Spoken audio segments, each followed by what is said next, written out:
It's my pleasure to welcome Professor Ayub. Professor Mohammed Ayoob is University Distinguished Professor Emeritus of International Relations at Michigan State University. He's a non-resident senior fellow at the Center for Global Policy, Washington, D.C., a columnist for the National Interest, which, as you probably know, is a leading publication coming out of Washington, D.C. on global politics. The Hindu, which is one of the leading newspapers in India and has massive circulation, and the Strategist from Australia. He has authored or edited 15 books and over 100 research articles analyzing the security of post-colonial states, political Islam, the Middle East, and South Asia. The second edition of his book publication was the second edition of his book, The Many Faces of Political Islam, Religion and Politics in Muslim Societies, which was published in early 2020 by the University of Michigan Press. And this edition was co-authored with Daniel Lussier of Grinnell College. I would like to, in addition to the formal introductory notes, say a little bit about Professor Ayub and the study of Bangladesh and the talk that he's going to give today.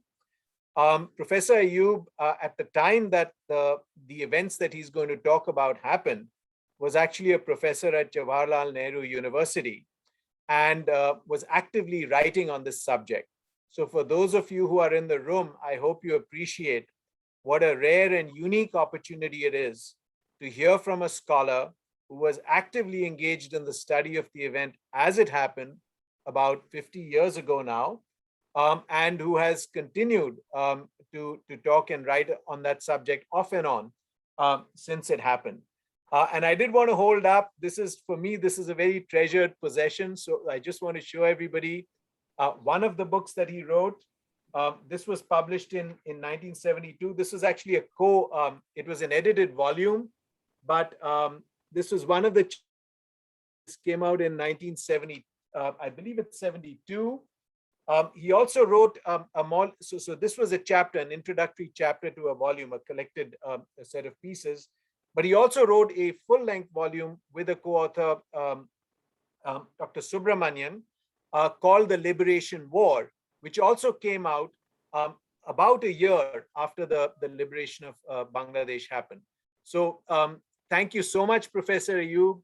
This is a deep honor. Thank you for your friendship and your steadfast commitment to Asian studies at MSU, also to Muslim studies, the Muslim studies program.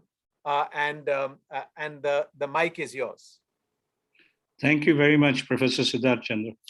It's really an honor to be able to speak long distance on a subject that I had been closely involved with 50 years ago. But that since then, since I moved on and we moved 3 continents and I moved on intellectually, the events that I'm going to recap and analyze sort of moved to the remote recesses of my mind. And it was only a few months ago when the Institute for Defense Studies and Analysis in New Delhi invited me to do a piece recapping and really providing my own personal observations of the time during the crisis and the war, that I started to put these thoughts together. Now, I want to make a couple of comments before I go into the meat of the subject. First, that although these are events that are 50 years, well, first, of course, that as I said earlier, and you mentioned, in many ways, this is a very personal account because of my proximity to the events of 1971, and especially to the Indian decision-making process during the crisis. But let me also add that it was all very fortuitous. I was neither a senior bureaucrat nor an investigative journalist. It so happened that I was at the right place at the right time. And what I'm going to recap is what happened 50 years ago, but it doesn't mean that I'm 100 years old. I was only in my 20s when I was a close observer of what was going on. So having said that, the other thing is because there are so many things that have come back to me as I have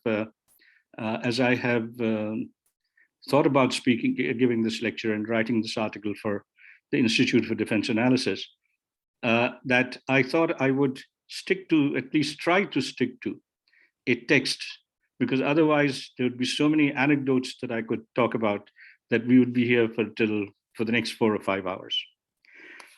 So having said that, as an opener, before I provide my reflections on Indian policy, which is what I would concentrate on, because that's what I knew best, I'd like to give a brief background to the crisis. How did the liberation come about, or what was the process that culminated in the liberation of Bangladesh? The foundations of Pakistan's eventual disintegration lay in the fact that it was a geographically absurd state. And keeping a state such geographically divided into 2 wings with 1,000 miles of Indian territory in between, keeping such a state together needed tremendous political sagacity, which was sadly lacking. So the problems of geographical remoteness were compounded by many other factors. They were compounded primarily by the fact that there was a huge imbalance in the distribution of power between the 2 wings. East Pakistan, which was home to 56% of the country's population, was vastly underrepresented in the political and military power structure from the inception of the state, an imbalance that became even greater once the military took power in 1958. The same imbalance was clearly visible in the economic sphere as well, since economic rewards in developing countries tend to be directly correlated with political power. The people of East Pakistan were also made to feel linguistically and culturally inferior. Muhammad Ali Jinnah, the founder of Pakistan, denied Bengali equal status with Urdu as the official language of the country, even though it was the native language, the first language spoken by 56% of the population, against 7% who spoke Urdu as their first or native language. And this led to the first popular movement in East Pakistan, the language movement against West Pakistani domination. A combination of these factors bred a high degree of resentment in the Eastern Wing, and in the mid-1960s sponsored the movement for autonomy led by the regional party, the Awami League. When this was thwarted and its leaders were dubbed traitors, the more radical elements in the autonomy movement began to lean towards independence.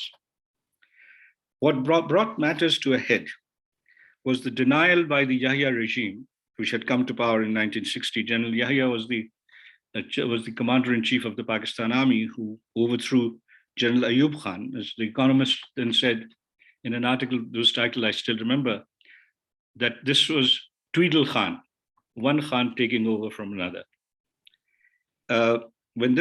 What brought matters to a head was when the Yahya regime denied the Awami League's right to form the national government in December 1970, although it had secured a majority in the parliamentary elections held that month.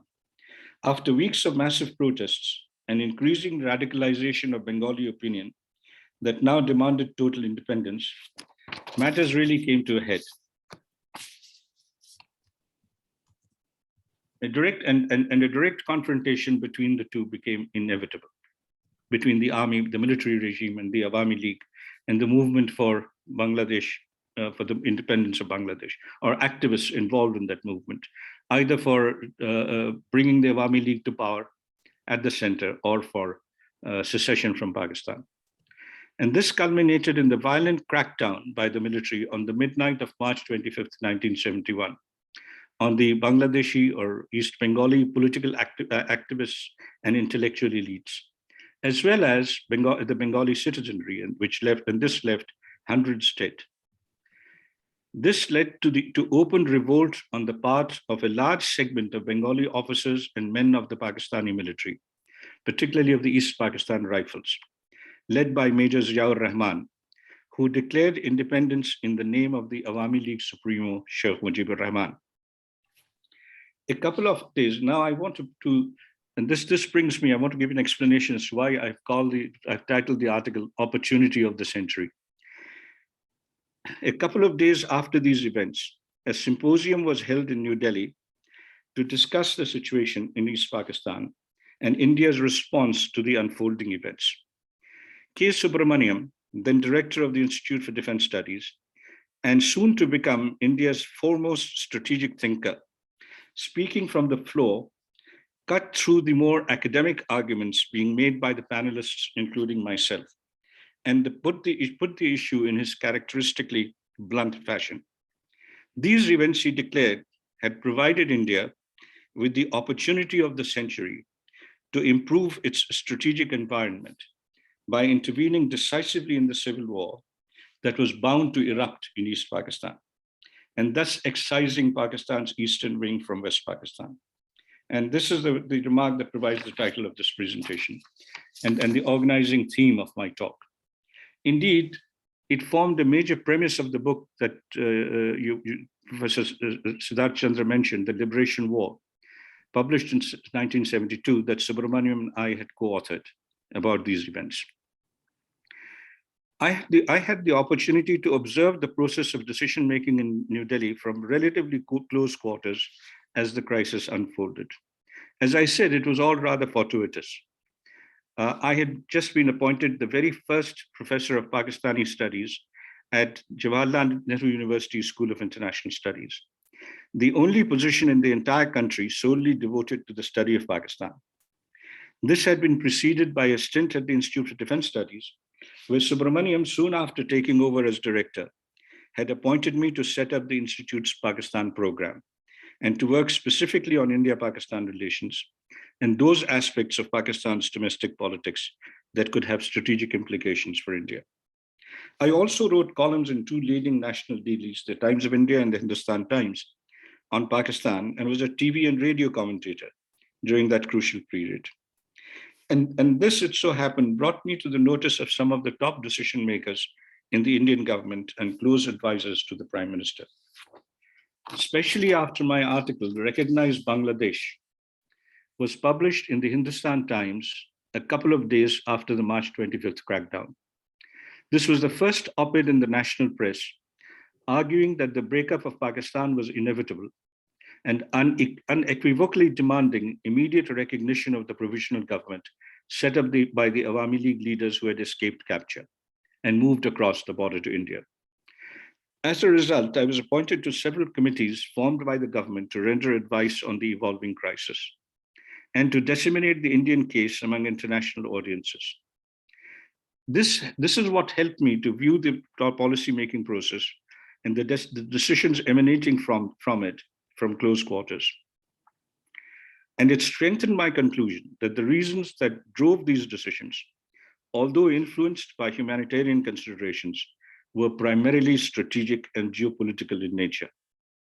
The very first consideration was that the insurgency in Pakistan provided New Delhi the opportunity to, which is what Subramaniam had referred to remove the two-pronged threat that Pakistan posed to India's security in the West and the East in times of crisis and conflict, especially if India got embroiled in a two-front war simultaneously with China and Pakistan. Although the Eastern Front had remained dormant during the 1965 war, which was motivated by Pakistan's infiltration into Indian-administered Kashmir, the presumed threat from the East had tied down Indian military capabilities that could have been deployed to greater effect in the Western theater. Secondly, East Pakistan, and people have forgotten all this by now, I think, East Pakistan had acted as a safe haven for insurgents operating in the Indian Northeast. These insurgencies had also been a drain on Indian military resources. And independent Bangladesh, it was assumed by the decision makers, would have no particular incentive to encourage insurgencies in the Indian Northeast, as it would not be competing for parity with India at the regional level. Furthermore, Dhaka would be worried about the impacts of such insurgencies on its own tribal populations, such as the Chakma, who formed the largest ethnic group in the Chittagong hill tracts. It was also felt that even if, hypothetically speaking, India's relations with an independent Bangladesh deteriorated in the future, the latter would never pose the sort of security threat to India posed by East Pakistan.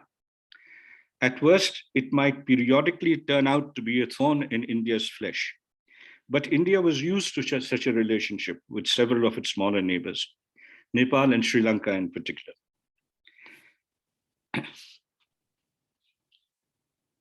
I was convinced also, and so were many others, that we should have had no romantic notions that India-Bangladesh relations would be a love fest over the long or even medium term. In fact, I had argued in a lecture that I gave at the India International Center soon after the liberation of Bangladesh, that the attitude of the Bangladeshi elite towards India was bound to waver between gratitude and resentment. Gratitude because of India's critical role in the liberation of the country, and resentment because India did for them what they should have done for themselves or by themselves. I argued that New Delhi would have to be very sensitive to these concerns, and especially not allow Calcutta, which meant the Bengali Hindu Bhadralok elite, to become the primary face of its interaction with Bangladesh. Among other things, because the Bhadralok absentee landlords were blamed for having exploited the Muslim peasantry of East Bengal and prevented the coming of age of the nascent Muslim Bengali middle class before the partition of 1947. Unfortunately, initially, New Delhi committed this mistake after Bangladesh's liberation and created some complications in its relationship with Dhaka. But this is another story. To return to the main theme, for many of Mrs. Gandhi's advisors, it was also the supreme opportunity, and many of them were secular to the core. It was also the supreme opportunity to demonstrate the fallacy of Jinnah's two-nation theory, and to prove that religion cannot act as the binding force uniting populations, disparate in terms of language and culture. For several of them, this also held a major lesson for India, not to allow religion to become the bedrock of the country's national identity, as it could have consequences deleterious for India's unity in Pakistan's case. Also, some of them believed that India's intervention in Bangladesh and the emergence of a friendly Muslim nation to the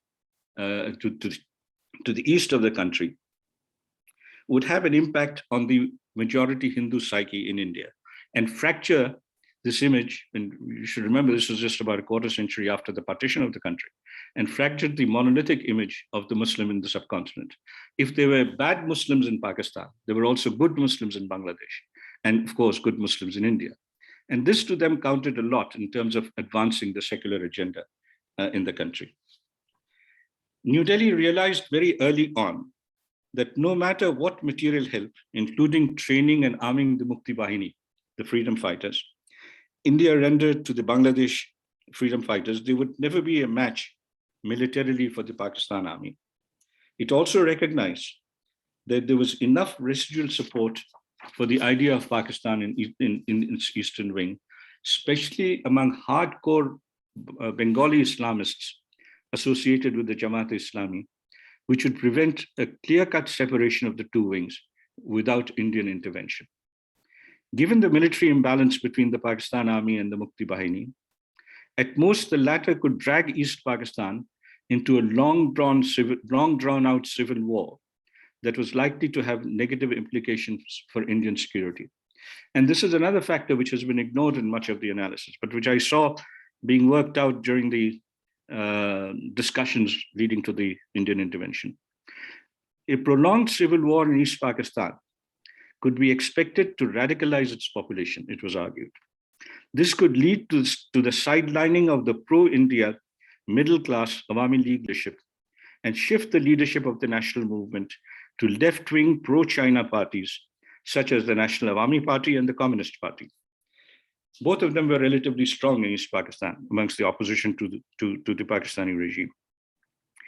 Guerrilla warfare, inspired by Maoist ideology, would then become a likely prospect.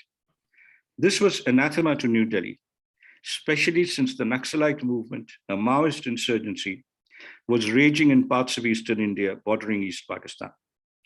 A Maoist-inspired guerrilla movement next door would have provided the Naxalites with aid and succor and seriously destabilized West Bengal and the surrounding region. Furthermore, Indian policymakers concluded that if Bangladesh became independent without Indian help, the Bangladeshi elite would bear a serious grudge against India, since it had strongly encouraged the Bengali movement for autonomy through its propaganda and clandestine financial support. The plight of the 10 million refugees did have an impact on the Indian decision, but it was the economic and political rather than the humanitarian aspect of the refugee problem that was most important for New Delhi. India could not indefinitely bear the economic burden of such a huge refugee population without severe damage to its own then struggling economy. Even more important, and this is something that the then Minister for Refugee Rehabilitation, Khadalkar, told me once himself. Even more important, while the first wave of refugees entering India was made up primarily of mostly Muslim Awami League activists, by July, August 1971, 80 to 90% of the refugees crossing into India were Hindus, who were deliberately driven out by the Pakistan army in an attempt to ethnically cleanse East Pakistan. They flooded the border districts of West Bengal, such as Murshidabad, Malda, and North Dinajpur, which had Muslim majorities. Consequently, there was danger of serious communal strife in India, in these border districts. If New Delhi did not act quickly to stem the tide and ensure the return to an independent Bangladesh, communal clashes in the border districts would have played into the hands of the Pakistani regime and could have possibly turned the tide of popular opinion in East Pakistan. Finally, India's policymakers anticipated that China was more than likely to come to Pakistan's aid in the latter's attempt to crush the insurgency. New Delhi was worried that this may provide Beijing a toehold in East Pakistan, especially in the Chittagong port. This would be extremely deleterious to India's strategic interests, given the proximity of East Pakistan to the contested India-China border in the eastern sector, where India had suffered a devastating defeat during the Sino-Indian War of 1962.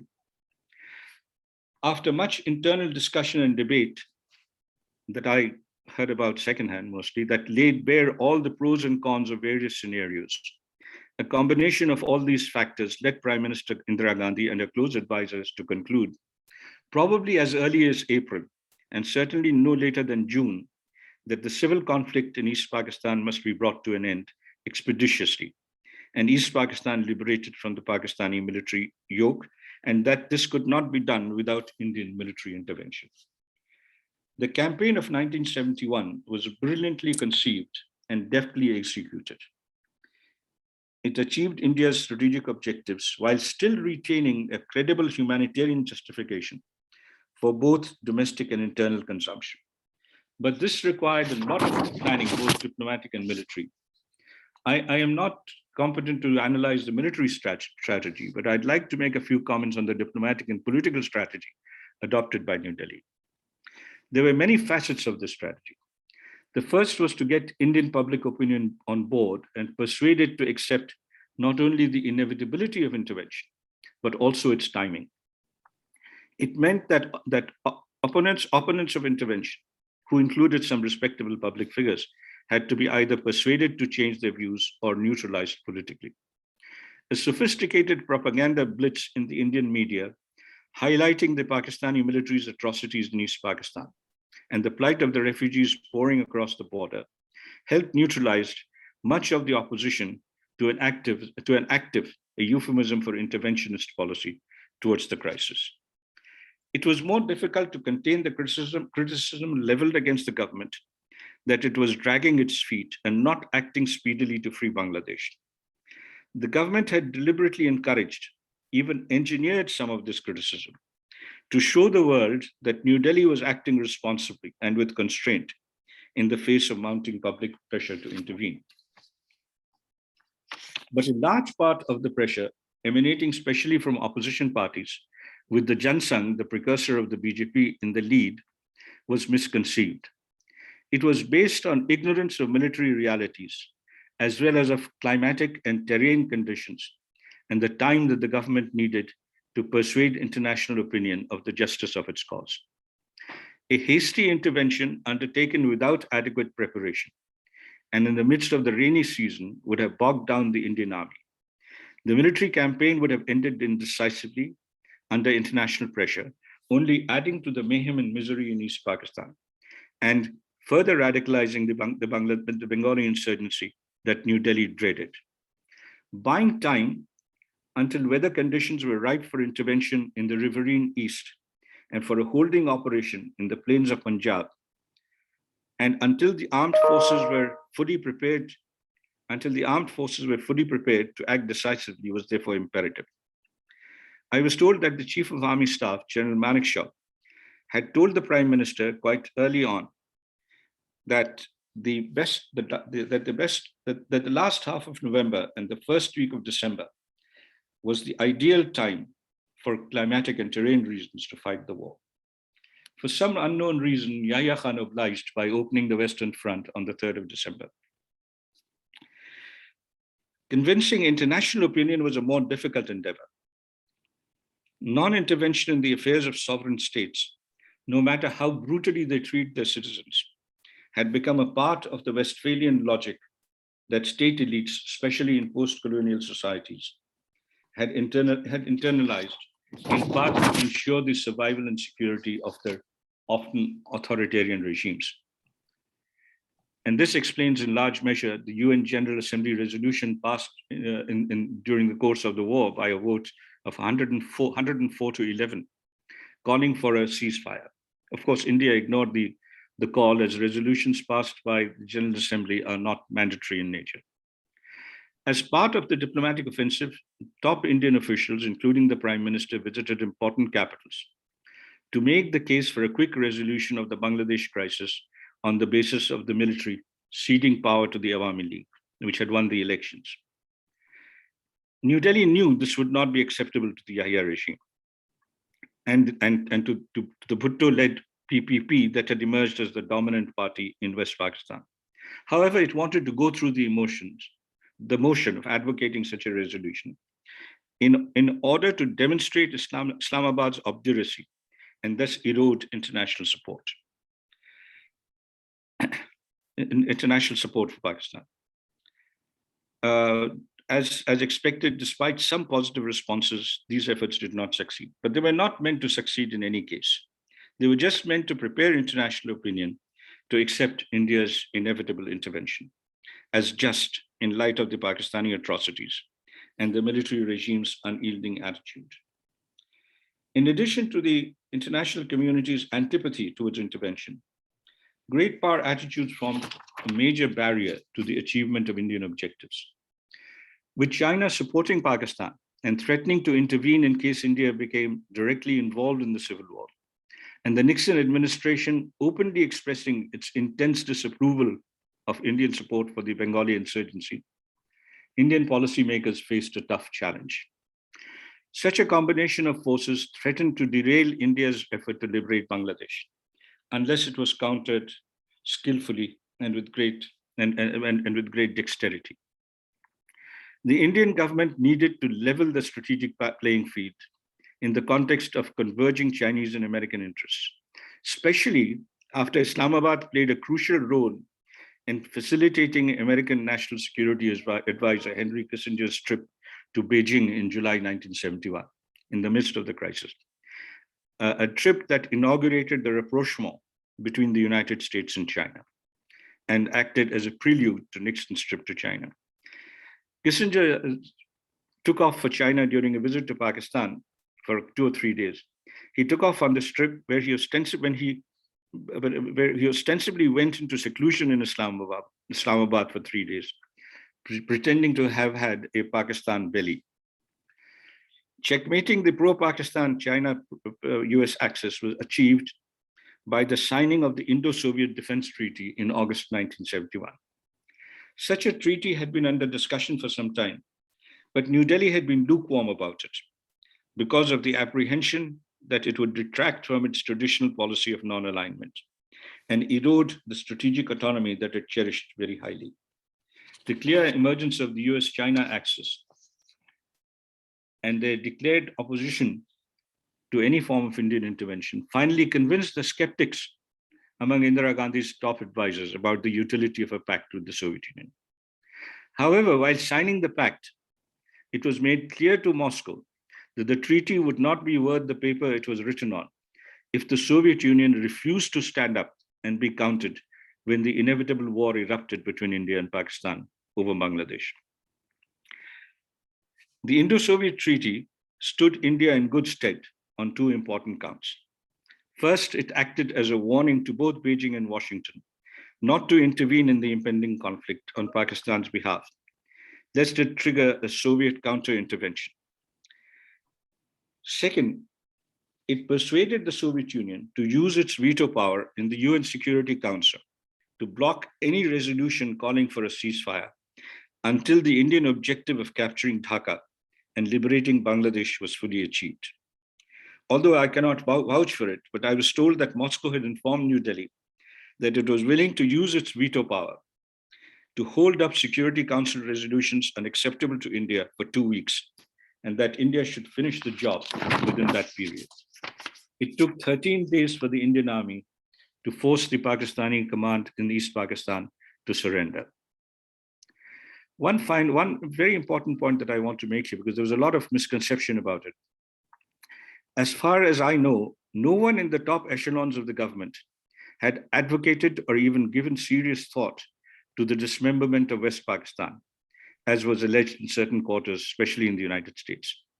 Any attempt to do so would have been foolhardy, because it would have led to a long drawn out war, with the Pakistani army defending its home turf, would have ended in a stalemate and seriously jeopardized India's objective of detaching Bangladesh from Pakistan.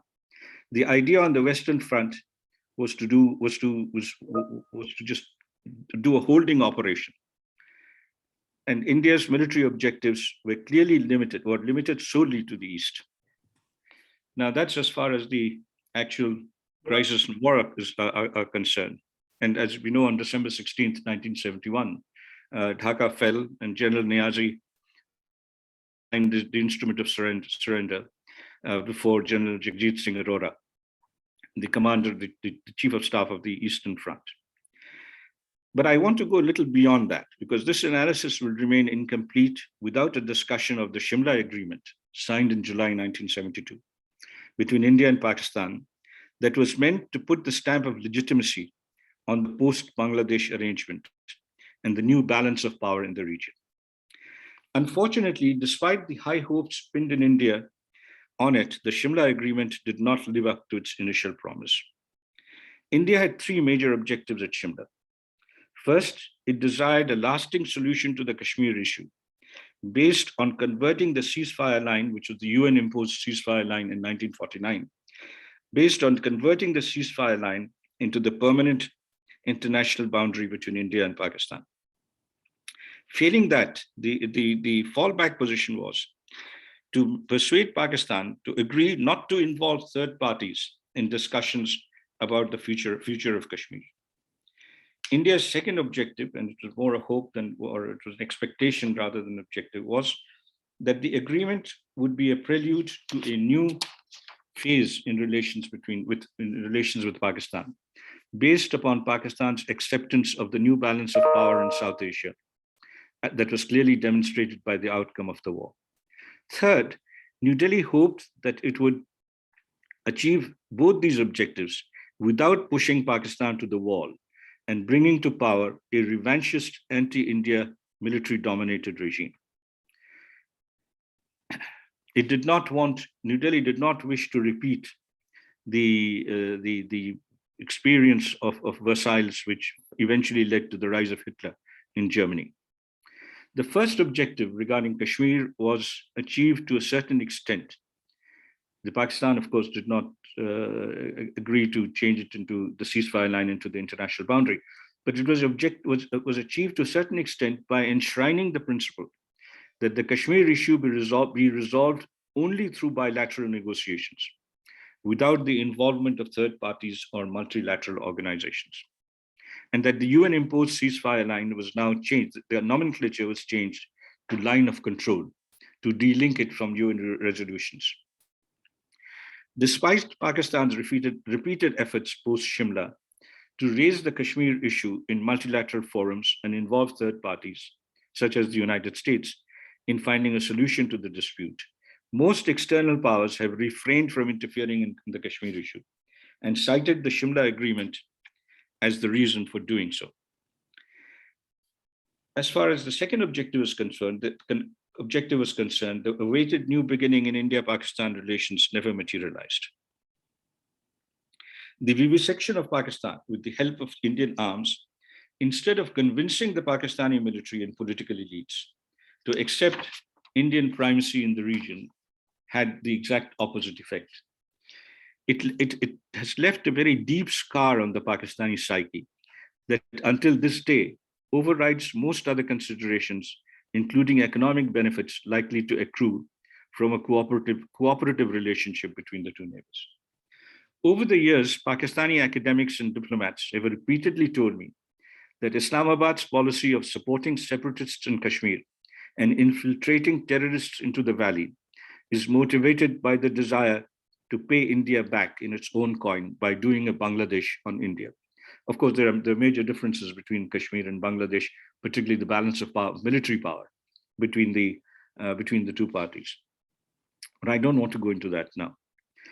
Finally, there was a near consensus, as I said earlier, among India's decision makers, that India must not pull a versatile on Pakistan. As I said earlier, it was believed that if Pakistan was totally humiliated, it would inevitably pave the way for an anti-Indian revanchist military to return to power. This was the main reason why India did not force Pakistan to convert the ceasefire line in Kashmir into the international boundary. When Pakistani President Zulfikar Ali Bhutto pleaded with Mrs. Gandhi that he would be overthrown if he agreed to such terms. But notwithstanding all this, India was unable to prevent the military from taking power in Islamabad in 1977 and executing Bhutto. And of course, General Ziaul Haq, who had a major bearing on India's other objectives, as Zia got embroiled also got Pakistan embroiled in the Afghan jihad and reaped many benefits, including sophisticated arms from the United States in order to try and balance Indian conventional superiority. But the most important thing that the Zia regime got out of its new relationship in the context of the so-called Afghan jihad, was to persuade Washington to ignore Pakistan's not so clandestine quest for nuclear weapons. And this brings me to my final point. Pakistan's acquisition of nuclear capability created a situation of deterrence, negating to a considerable extent India's superiority in conventional power, and instated de facto military parity between the two countries. The 1999 Kargil conflict validated the effectiveness of nuclear deterrence when India desisted from taking the war across the line of control after Pakistan's military incursion into Indian-controlled territory. In Pakistani perceptions, nuclear deterrence continues to provide the shield for the Pakistani military to take the war into Indian Kashmir through its proxies, the terrorist groups created and supported by the ISI. Subramaniam's characterization of the Bangladesh crisis as the opportunity of the century for India to improve its strategic environment was correct as far as the 20th century was concerned. However, with both India and Pakistan flaunting their status as nuclear weapons powers after tests in 1998, coupled with the military's continuing domination of the Pakistani polity, and more importantly, its control of the nuclear trigger, the strategic environment in the Indian subcontinent has undergone radical change in the past 2 decades. Therefore, despite Pakistan's loss of its eastern wing, the India-Pakistan stalemate and Pakistan's search for parity with India can be expected to continue for the next several decades. Nuclear weapons, regardless of the size and sophistication of the arsenals or the stockpiles, can be great equalizers. Paradoxically, they can produce both stability as well as a scary amounts of instability, and the latter was demonstrated during the initial decades of the Cold War. Now, with Pakistan deciding to introduce tactical nuclear weapons into its arsenal, and increasing talk in India of India abjuring its no first use nuclear doctrine, elements of instability are on the increase.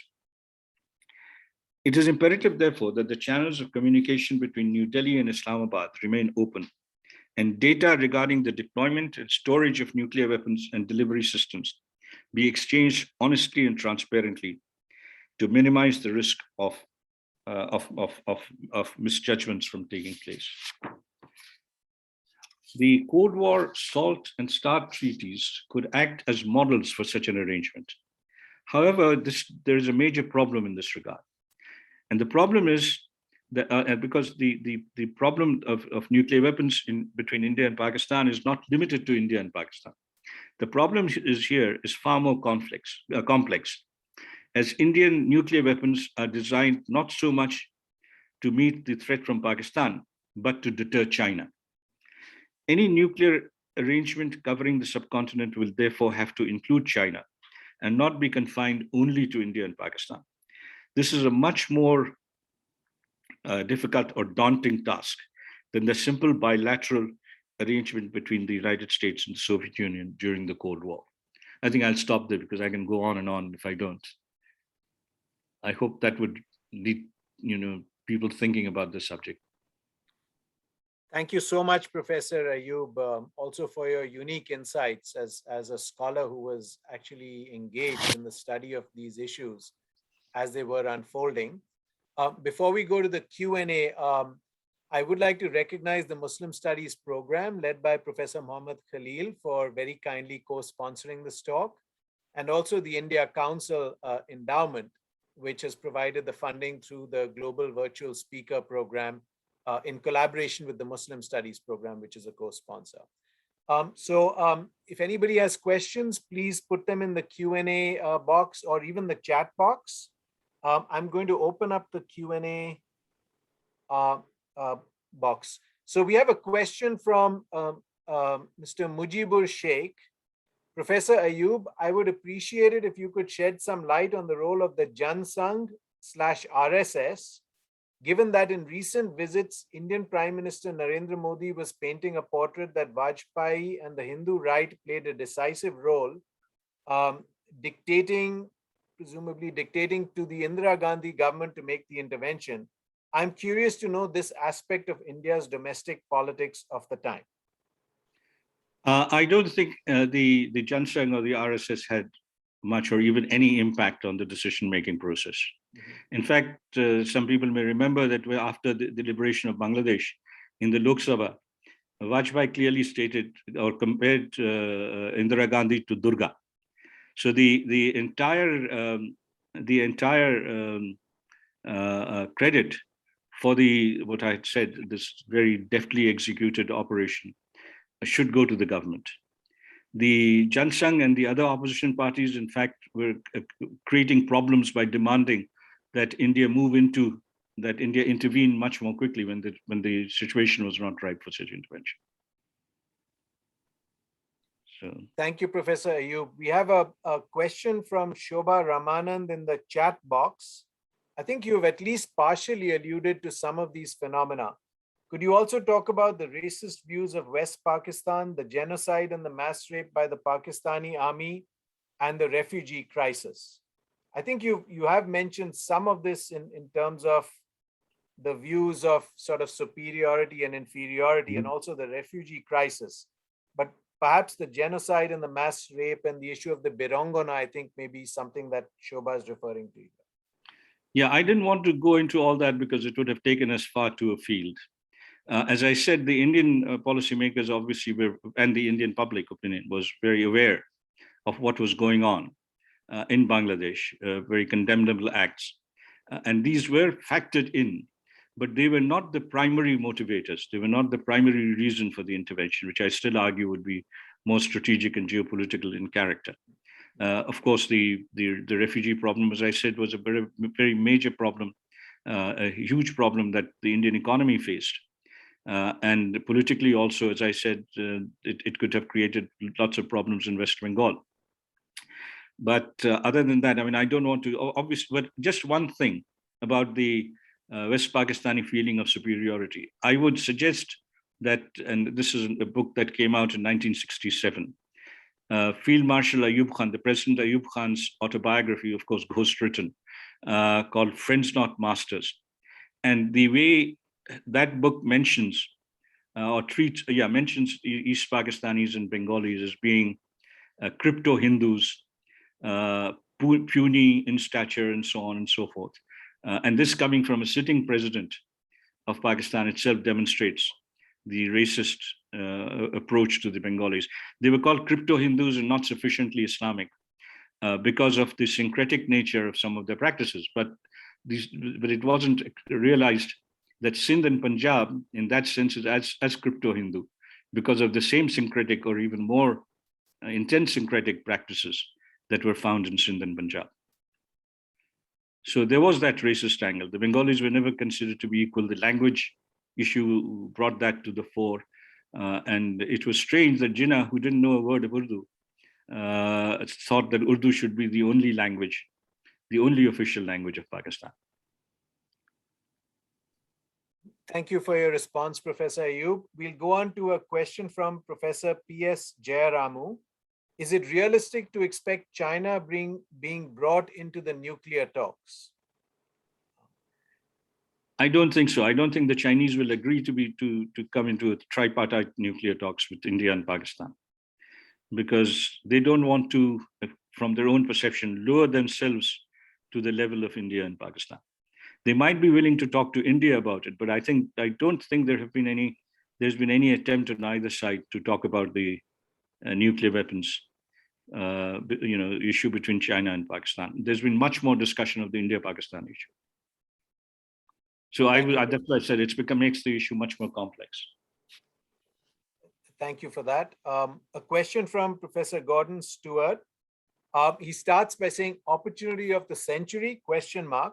If Pakistan had remained divided and internally fractious, would that have forced Pakistan to be more pluralistic and more pragmatic in the relationship with India? As you pointed out in your closing section, the long-term outcome for India. Yes, the long-term outcome is certainly not a happy one in the sense with the nuclearization of both the countries. The strategic environment changed radically. But for about 30 years during at that time in 1971, when these decisions were being taken, I don't think anybody expected all that to happen. That was all in the future. And given the situation at that time, it was logical to assume that if East Pakistan was excised from the rest of Pakistan, that the Indian strategic environment would improve greatly. And it did, I think, during that time. I mean, Pakistan became confined to the western portion of the subcontinent. And while Indian-Bangladeshi relations sometimes they've had their ups and downs, but Bangladesh could never become East Pakistan in terms of posing a threat to Indian security.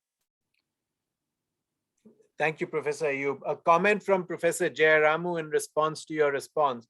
Very realistic reply from Professor Ayub. He has delivered a brilliant lecture. Thank you, Jayaramu. I'm sure most of us in the room would agree with that comment.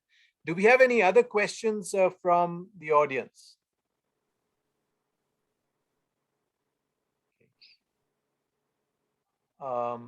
Let's see. I'll go to the chat box. And I'll go here. Okay. So from Britton Gustafson, now we have a few. Okay. Britton, is your question complete? It says, how is the war in India? Okay, let's see.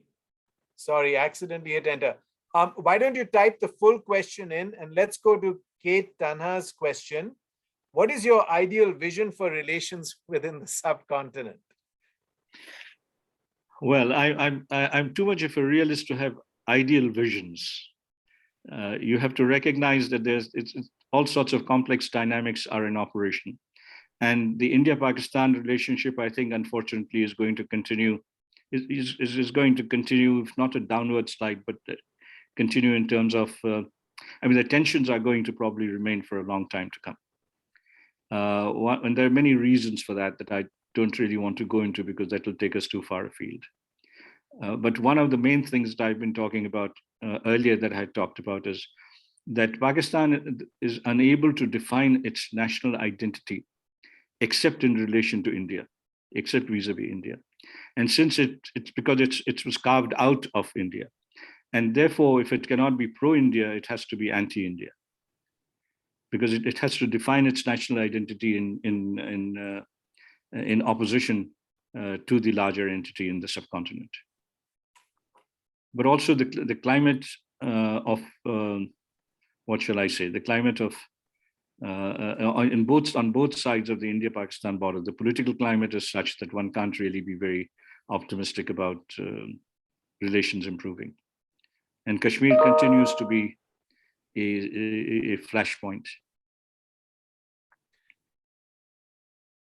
Let's see. So we have a question. Okay, so this is Britain's full question. How is the war remembered today in Bangladesh and India? And does that gratitude for Indian assistance remain prevalent among those who both were alive and not during the liberation war in Bangladesh? I think you should put that question to Bangladeshi, because I really have no first-hand account. I mean, I sort of moved on from that long time ago, from the mid-70s. So I very rarely revisited that issue. But I think there would still continue to be a mixture of gratitude and resentment. But resentment now in Bangladesh, not so much because India intervened and did what they should have done for themselves, but because it has become it's a smaller neighbor next to this huge country and major power. So it feels insecure, like most of India's neighbors do, and that makes it makes relations difficult. But under the Awami League government of Sheikh Hasina, the relations have are much better now than they were under the previous dispensation. Thank you for that, Professor Ayub. I'm wondering, we do have a student here in the audience, a graduate student who's written a dissertation on the topic of identity in Bangladesh, Asif Iqbal. I don't know if you might be willing to respond perhaps to that question, if it's okay with you, Professor Ayub. But in order to do that, we'll need to pull Asif in, I think, onto the panel, perhaps if Julia or Bella can do that. Thank you, Asif. So this is Asif Iqbal. I can't see him though. I think we're going to try to pull him. I don't have hosting privileges, unfortunately, but yeah, Asif is, I think we got Britain onto the panel. Asif, yeah, would you like to respond to that question? It's very complicated, obviously, right? Yeah, thank you, Professor Chandra, for including me in the panel, and wonderful talk, Professor Ayub. I really enjoyed it. So in terms of my work and the question that was posed, I do agree with the fact that with the Hasina government, there is the question of acknowledgement and kind of understanding the complex context within which Bangladesh emerged is nationally kind of mentioned. Whereas when there is, we have seen in the past regimes, especially when I was an undergrad growing up, and I have always been interested in these topics, there has been kind of an excising of the aspect of the Indian contribution to the war of liberation. So that aspect of this duality is part of our national narrative. And that's something that I am exploring in my project, that Bangladesh is internally divided into a more, a more two-nation theory-oriented understanding of the nation, whereas there's also this syncretic aspect that you mentioned is what I believe with my work after doing, after writing and doing research, is what drives the Awami League's nationalist agenda. Thank you. No, thank you very much for that comment. It sort of brings to my mind something that I should have said earlier, that as long as East Pakistan, now Bangladesh, as long as East Pakistan was a part of Pakistan and was dominated by West Pakistan. The primary emphasis was on the linguistic variable as defining national identity. With West Pakistan removed from the equation and 1,000 miles away, and with a predominantly Hindu India next door, and so much bigger and so much more powerful, the emphasis now, and understandably for some people, so some segments of the population, would be on the religious variable as defining Bangladeshi identity. So there's also, identities are never fixed. They're always situational. Identities undergo change as situations undergo change. So, and Bangladesh is a prime example of that. It was predominantly, it had, at least its elite had a Muslim identity, which led them to join Pakistan. Then a Bengali identity would lead them to ask for independence and create Bangladesh. And now again, as I said, next door to a predominantly Hindu India, the emphasis and with West Bengal as a part of India, and the memories of the Bhadralok's exploitation and domination of the economy in Bengal in pre-partition India, and the exploitation of the Muslim peasantry. It's in a sense natural that there'd be segments of society that would hark back to their Islamic identity. So the trick is, how do you reconcile the two? And if I may say so, I think Asif's dissertation is a very interesting read that actually, I think, addresses the issue or the complexity of that issue. So I should move on. We have another comment. There's a lot of, but I don't see a question. This is from Kate Tanha. There is a lot of animosity. Thank you, Asif. There's a lot of animosity from Bangladeshis towards India and its intervention. I think they have to do more with Bangladeshis feeling bullied by India and India representing a majority Hindu climate. I'm not sure if you'd like to respond to that, Professor Ayoob, or whether you'd like to take that as a comment. Yeah, I'll take it as a comment. But as I said earlier, the Bangladeshi identity has to be demonstrated vis-a-vis. First, it was against West Pakistan, and now against India. So there's always that element. And I think I did mention it tangentially. India initially made a blunder by trying to use the linguistic affinity between West Bengal and East Bengal by sending Bengali ambassadors and allowing, in the initial months, Bengali Hindu elite who had migrated to India to go and visit their homes. And that created a lot of apprehension that with the Indian army was bringing these people back. But Mrs. Gandhi made it very clear that there was no such intention. And to her credit, she had said, we will withdraw the Indian army within 90 days. The last Indian soldier left Bangladeshi soil on the 89th day. It was a very, very major feat. I think the Americans should have learned about that before they intervened in Iraq or Afghanistan. Thank you, Professor Ayoob. If I may, I'll use the moderator's prerogative and ask a question. One of the difficulties, I think, with the Pakistani state has been the predominance of the army, right? The military. And it doesn't seem to have been able to shake off that state within a state, which has greatly complicated its own functioning, but also the geopolitics in the region. To what extent do you think that what happened in Bangladesh provided some of the fuel to perpetuate this kind of two states within a state, where you have this nominal civilian government coming and going, but you kind of, everybody knows who really runs the show over there? Yeah, I would put it the other way around. It's because of the military domination of the military's domination of the Pakistani polity that led to Pakistan's disintegration. So and that would have happened the military's domination was not because Bangladesh separated from Pakistan, but Bangladesh separated from Pakistan because of the military's domination and the lopsided composition of the Pakistani military. Where, it was also long ago, I don't remember all the figures, but only about 5% of the Pakistani Army's officer corps comprised of Bengalis. Whereas the large majority were Punjabis and secondarily from the northwest frontier, Pashtuns.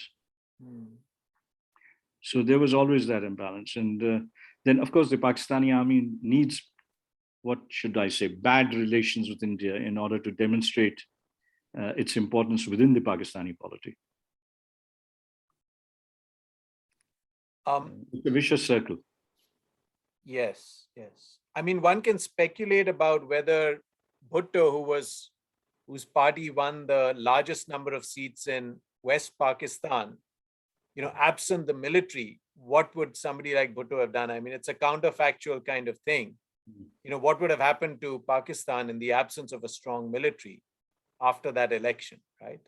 But there's too much counterfactual, I think, stuff going on there. So. It's not, I don't know what would have happened, but Bhutto without the military would not have been able to crack down on East Pakistan. So maybe the two wings might have held together if Bhutto had acted sagaciously. But Bhutto wanted, in a sense, Bhutto wanted East Pakistan to separate, because that was the only way the PPP and he could come to power in Rump Pakistan. As long as the majority of the population was Bengali, and the Awami League had won a clear majority in the National Assembly, he could not have ruled Pakistan. But yeah, I've never thought of it that way, but that's a really interesting insight. Yeah, he made it very clear to Yahya Khan that he would not accept an Awami League government. But to lose East Pakistan as a consequence. What did it matter to him?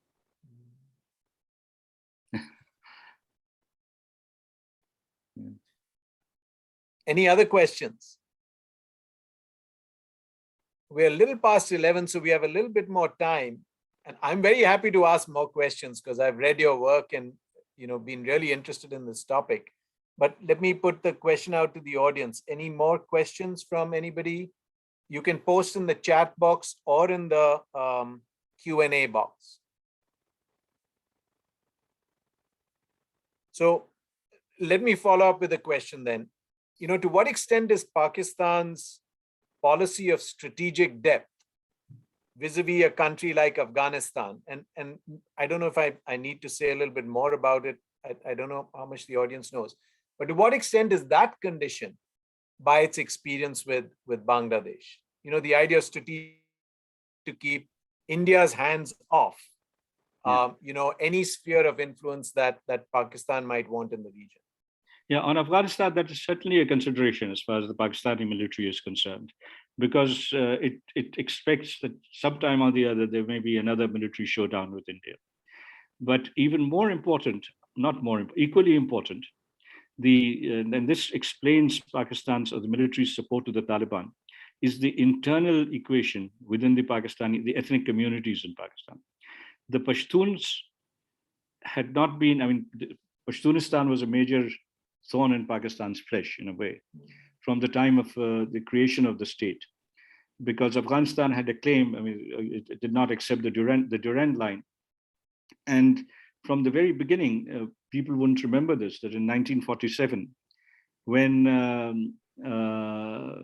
Pakistan applied for membership of the United Nations, in the General Assembly there was only one vote cast against giving Pakistan membership, and it was cast by Afghanistan because of the Durand line.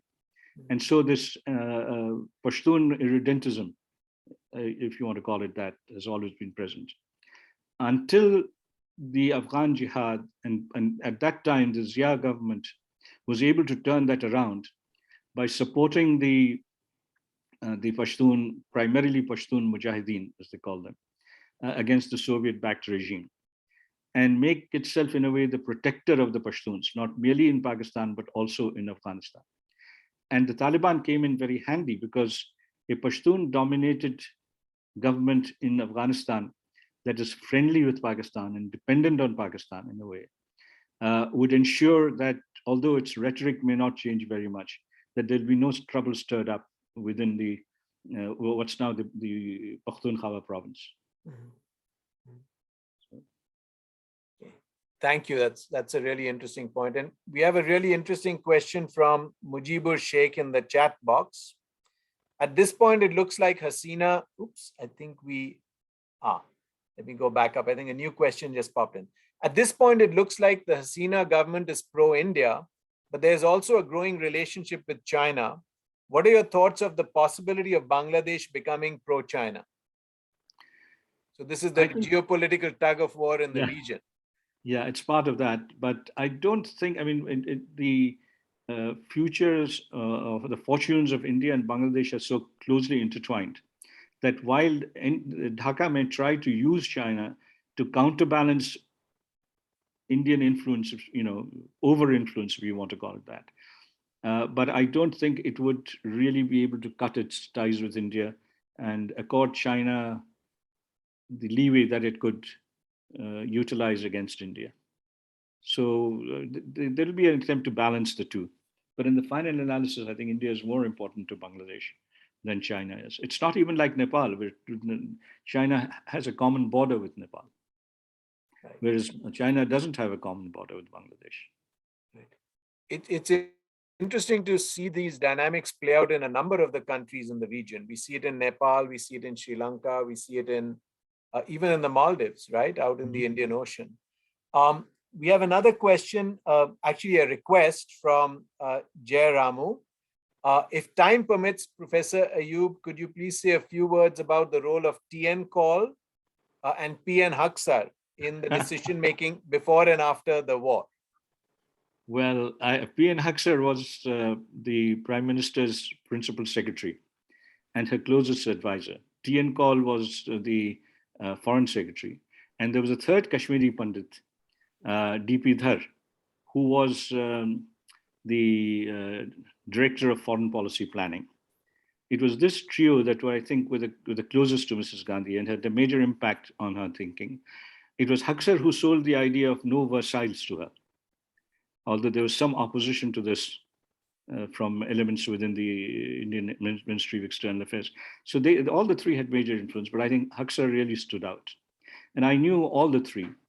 And I enjoyed interacting with all of them, particularly because they could, in the midst of conversations, quote Urdu couplets, very apt Urdu couplets at the drop of a hat. And I could quote you some of those, but that'll again take us too far. But they were the major, Haksar certainly, and the other two also were very much. And I remember there was a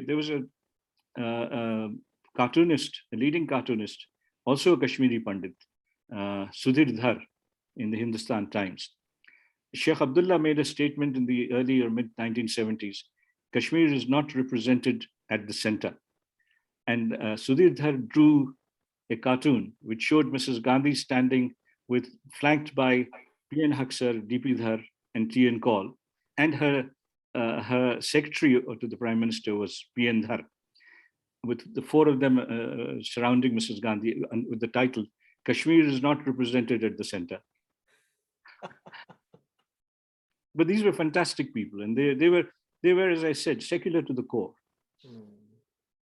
And very much committed to a culturally and religiously inclusive idea of India. Thank you, Professor Ayub. Any other questions from the audience? We'll take one more last call for questions.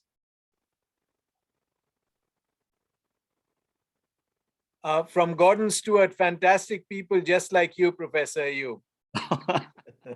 No. I was half their age. Well, thank you so much, Professor Ayub. This has been, really truly enlightening. I hope that what you've written down, you publish. Actually, it is going to be published in the special issue of Strategic Analysis, the Institute of Defense Studies and Analysis's flagship journal, which is bringing out a special issue on the Bangladesh war in November, this month or the next. Congratulations, and delighted to hear that it's going to be published. It's such a rich narrative and such a unique and original one. And I've always felt to understand events, if you can hear it from people who were engaged at the time that the events were unfolding, you get unique insights. So thank you so much for a really educational talk today. And we look forward to your return back to Michigan, hopefully in the next few months, and more of this, more of the sharing of your deep knowledge about South Asia and about the politics of global Islam in the coming days. Thank you very so much. much. Thank you for giving me the opportunity to revisit this issue, which I Thank had you. not really thought about for a long time. Thank you. Thank you. And thank you to everybody who came to the talk and for your wonderful questions. We hope you'll come back for more.